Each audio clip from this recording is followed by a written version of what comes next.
اگر آپ قرآن کا مطالعہ کریں، احادیث کا مطالعہ کریں، آپ کو اور مجھے پتہ چلے گا کہ ہمیں دین ایمان کو، دین اسلام کو اپنانا پڑے گا۔ ہمیں پتہ ہی نہیں ہے کہ دین کیا چیز ہے۔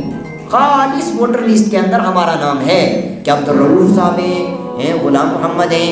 اللہ تبارک و تعالیٰ کیا فرماتے ہیں؟ وَلَنَبْلُوَنَّهُم بِشَيْءٍ مِّنَ الْخَوْفِ وَالْجُوعِ وَنَقْصٍ مِّنَ الْأَمْوَالِ وَالْأَنفُسِ وَالثَّمَرَاتِ وَبَشِّرِ الصَّابِرِينَ۔ ہم ضرور ضرور آزمائیں گے۔ ایک تو ہوتا ہے نا کہا جائے بچے میں تجھے آزماؤں گا، اللہ تبارک و تعالیٰ یہ نہیں کہہ رہے ہیں، وہ کہہ رہے ہیں کہ میں ضرور آزماؤں گا۔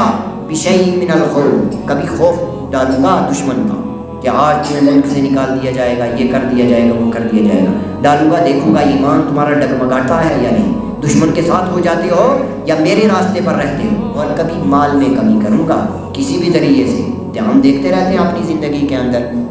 وَنَقْصٍ مِّنَ الْأَمْوَالِ وَالْأَنفُسِ وَالثَّمَرَاتِ، کبھی کسی اپنے کو چھین لوں گا، کبھی بیٹے کو، کبھی باپ کو، کبھی پیار کرنے والی بیوی کو، کبھی سب حد سے زیادہ شفقت محبت کرنے والی ماں کو، میں سب کو چھین کر بھی تمہیں آزماؤں گا۔ کیونکہ تمہیں کس کے لیے پیدا کیا گیا ہے؟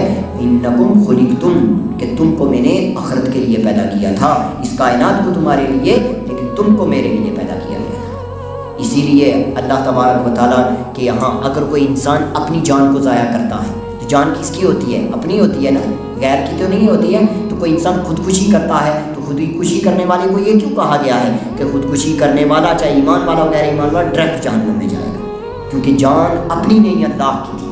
کس کی تھی؟ اللہ کی تھی۔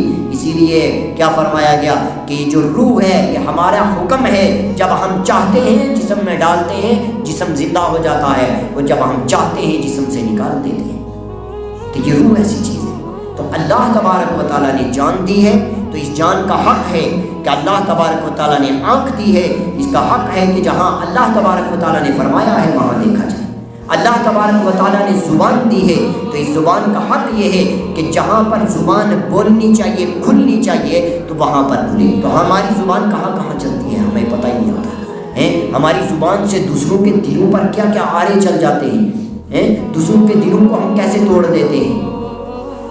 تو جو زبان کا خنجر لگتا ہے نا، وہ زخم ہمیشہ ہرا رہتا ہے، اور ہمارا ہاتھ وہیں پر چلنا چاہیے، کسی کے اوپر ظلم سے نہیں اٹھنا چاہیے، ہے نا، کسی بے بس کے اوپر نہیں اٹھنا چاہیے۔ اور ہماری زبان کا ایک اور بڑی بات ہے، جب ظالم کھڑا ہوتا ہے سامنے تو وہ گالیاں بھی دے رہا ہو تو ہم جی حضور کرتے ہیں، اور اگر مظلوم کھڑا ہو تو ہم اس کو گالیاں دے کر بھگا دیتے ہیں، چل دفعہ ہو یہاں سے، کیا مانگنے آ جاتا ہے، ایسے کرتے ہیں۔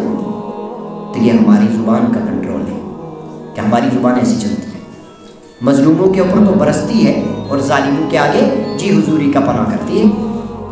اور ہاتھ ہمارے بھی ایسے ہی چلتے ہیں، چھوٹوں کے اوپر بغیر کسی وجہ سے چل رہے ہیں۔ جہاں شفقت ہے وہاں شفقت دکھانی نہیں ہے، جہاں محبت ہے وہاں محبت دکھانی نہیں ہے، محبت میں عداوت، عداوت میں شفقت نظر آ رہی ہے۔ ہمارے پاؤں کہاں چل کے جا رہے ہیں؟ سنیما گھروں کی طرف جا رہے ہیں، بازاروں کی طرف جا رہے ہیں، جہاں گناہ ہو رہے ہیں، ڈول ڈمکے ہو رہے ہیں، شادیوں میں رسم و رواج ہو رہے ہیں، رسومات ہو رہی ہیں، یا دینی کہیں پر بدعات ہو رہی ہیں، وہاں جا رہے ہیں، دین کی طرف تو نہیں آ رہے۔ تو ہمارے پاؤں کیا اس لائق ہیں کہ اللہ تبارک و تعالیٰ نے ہمیں پاؤں کی نعمت عطا کی تھی؟ ہم تو اس لائق ہیں کہ ہمارے آج ہی ہمیں پہنچ کر دیا جائے، آج ہی ہمیں پاؤں سے بالکل خالی کر دیا جائے۔